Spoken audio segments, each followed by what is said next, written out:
Good morning, everybody, and welcome to the premiere of the VIP Lounge. This is just a place where we can come and hang out and not be doing any actual streaming, and we can talk about the business as it is, business as it was, and even what's going on here on the Nation Network.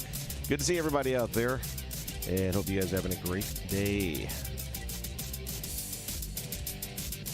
I was just checking out some stuff. Channel Alpha, what's up, buddy?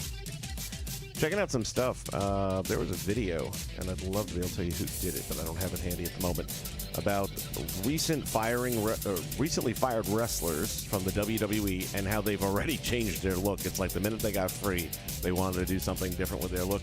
So Peyton Royce, who can no longer use that name, and I believe her name is now Cassie Lee. I think that's what she's going by. Changed her hair to her natural... not even a dark brunette, it's kind of like a dirty blonde, but man, that girl's just gorgeous as all hell. Doesn't really matter what, she could set it on fire, she's still gonna be gorgeous, but she's looking really good. And well, thank you very much. The biggest reason that, or the biggest shock I should say, out of the recent firings, and if you haven't heard or seen it, you gotta check this out. Braun Strowman shaved off the beard and the mustache and looks terrible. You got these big bushy eyebrows and everything else is like Kurt Angle bald. It's just not a good look. And part of it at the end of the video, do you think he's actually out of wrestling for good, or will he go to AEW? And I'm like, there's no way AEW's taking him looking like that. It's like your trademark was the beard and all that. You threw that away. You didn't have a whole lot other than that going for you. You're a big, strong guy. Congratulations. They took a look at Miro and his physical changes, and my God, that guy is ripped right now. He's looking amazing compared to his WWE run. Done a tremendous job of that. Yeah, Channel. Let's be honest, man. The WWE, they're poisoning themselves for a sale, and they're just cutting roster here and there. And I gotta admit, some of it I agree with. Tyler Breeze hurt a little bit because I think that guy has done so much to help not only the company itself, but incoming talent. And he was an incoming talent. You know, when he was stuck in NXT for the longest time and couldn't get the break, he was helping NXT stars jump ahead of him in line. That's a pretty class act right there. So I've never really been... I liked his act in NXT. I hated it on the main roster. It had its own little vibe on NXT that got lost under the big spotlight. But I think he's like one of the coolest dudes in wrestling history. Everything he's done has just really been selfless, to say the least. And he's going to land somewhere, and I'm looking forward to him doing something totally different. He needs that. His in-ring work is great. He's a really talented guy. And I don't know, where would I want to see him turn up? And part of the rationale in my mind of where I'd want him to go would be depending on what kind of character he's going to go as. I mean, if he's going to just be himself, I would lean towards possibly even NWA or Impact. I think those would be the two most likely. Now you start to look at AEW and you look at Impact, and they're both filling up with a lot of former WWE stars, so who wants to add more to that? Whereas NWA doesn't really have anything in the way of that, you know, more recognizable talent from the WWE. And what they have is like Elijah Burke from how many years ago? So it's not like they have any of the recent firings on their roster. They might not have a budget for that either, but I don't know. I think they might be able to throw some money at Tyler, and they won't be able to match an AEW budget if they throw money at Tyler. Wouldn't surprise me to see him end up there. But I'm telling you, the Braun Strowman look without the beard and the mustache, it's just a little scary, I'm not going to lie.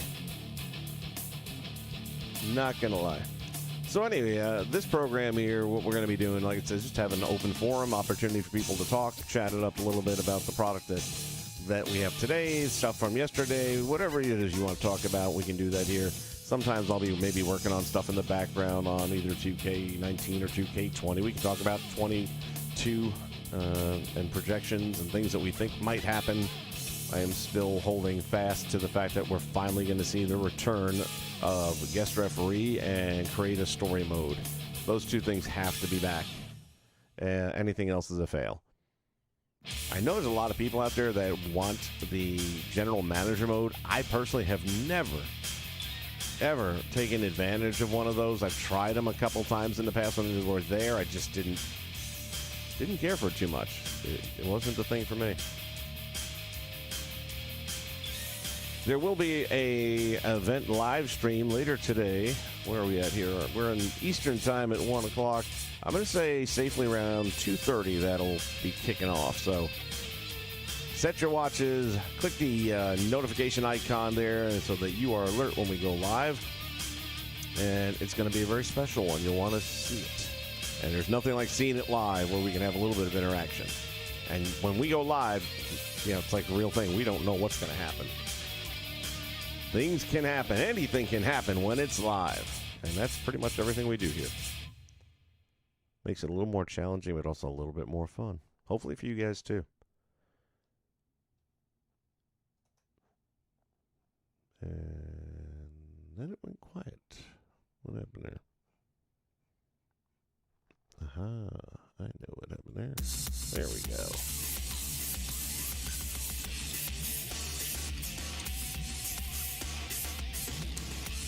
Davey Richards in the MLW. I actually had not heard that, but I could see it. I think that's a really good fit.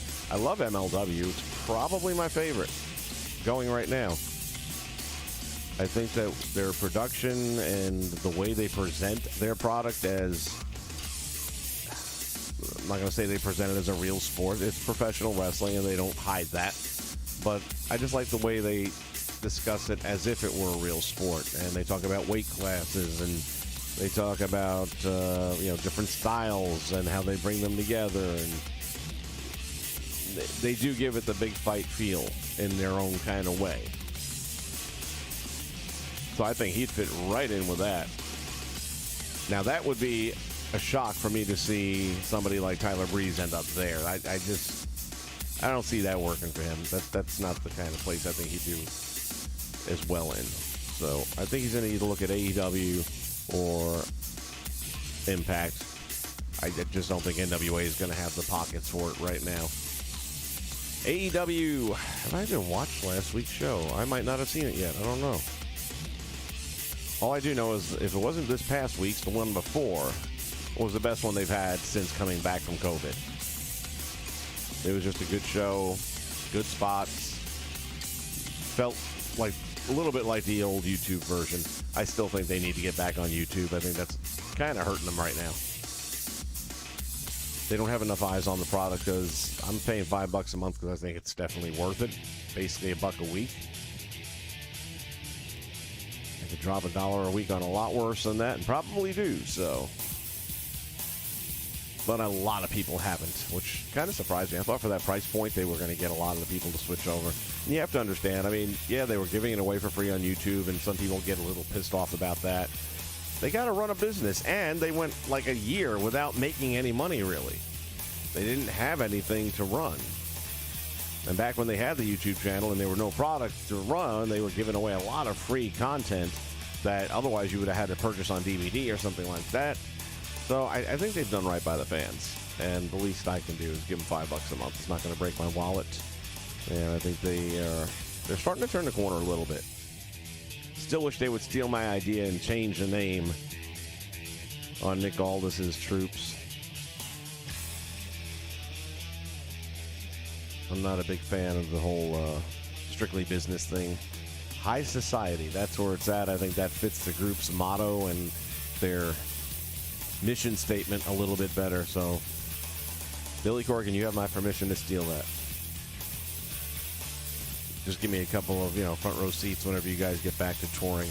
And I'm really hoping that they'll come over here to Central Florida because we got some nice places over here that are good venue sizes for them, especially. Not too big, not too small, but at the same time for a pay-per-view would be absolutely spectacular. One of which I'm now working at, so it'd be a little selfish there, but great opportunity for me to get a close-up look.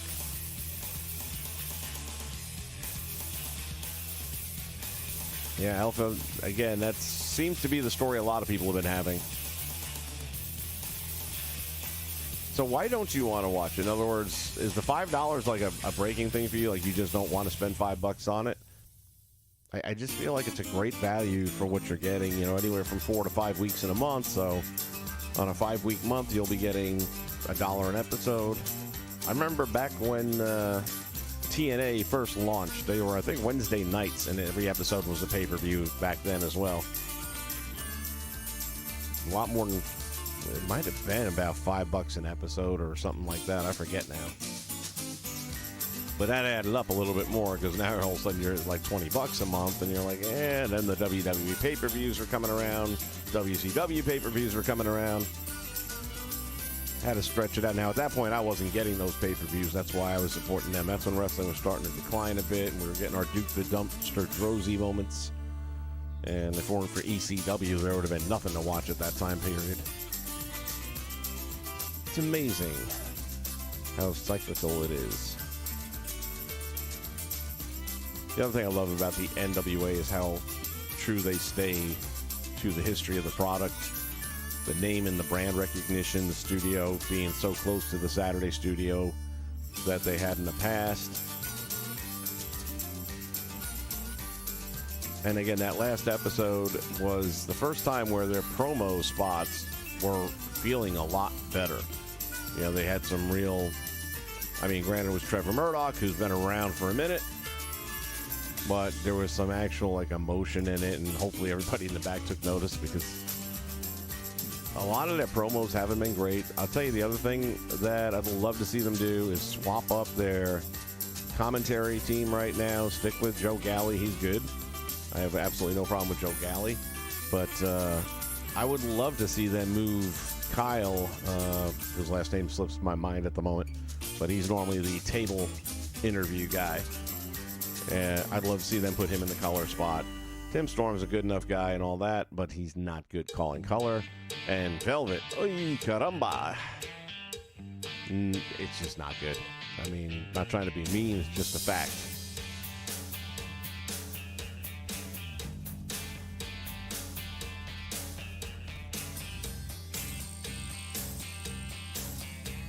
Yeah, the chat thing is gone, obviously, too, because it's not on YouTube, so that was fun. There was a great, and that's what I'm saying. They had a great audience on YouTube, a community.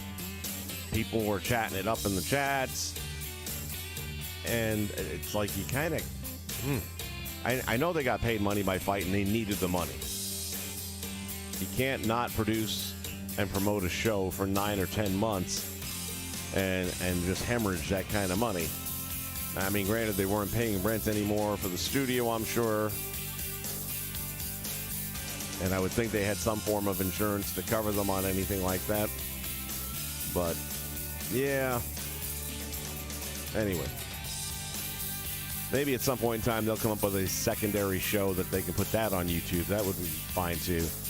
Even if, what was that deal? As a matter of fact, they were, right before COVID, where they were going to bring in the up-and-coming talents and give them a little YouTube shot there as well, which is now where we have, and I can't think of their names, the father and son team.